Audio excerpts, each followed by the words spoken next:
Praeitoje radistų laidoje buvo.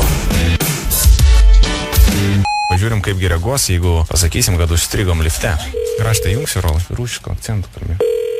Klausom. Alio, labą dieną. Labą dieną. Oi, kaip smagu, kad aš jums prisiskambinau, jau pradėjęs buvau bijoti šiek tiek. Žiūrėkit, man atrodo, aš čia užstrigęs esu lifte. Ir kaimyną jau prisikvečiau. Ką daryti, sakykit? Nes šviesa užgeso. Viršuliškių kem 5. Viršuliškių. Minutėlę aš pakelsiu dokumentus. Gerai. Taip, viršuliškių 45, sakot. Taip. Palaukit, ponas, negręžkit, aš prisiskambinau. Palaukit, ponas. Anatolijai, negrįžuj. Taip, ten pas jūs, matau, yra... Подожди. Taip, klausau. Ar gyvas esate? Подожди, Anatolijai, klausau, sakykit. Aš jį senai bandot sustabdyti, kaip aš supratau.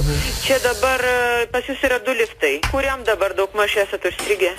Antram. Anatolij, подождите, ką jūs ten plaktukuojat? Anatolij, padėkit tas plaktuką. Jau beveik, skylė yra, palaukit. Подождите, Anatolij.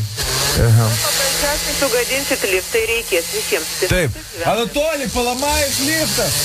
Ajau, viskas gerai. Подожди. Čia skylė, lys, kišk ranką.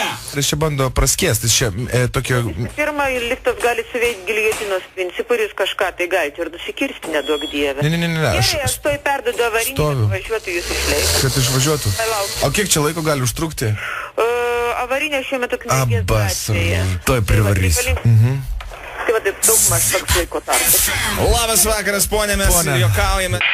Šūkai jūs mane neįvėrėt, čia mūsų yra tradicinė. Klasikinė situacija, ne? Radistai per ZFM nuo 19 valandos.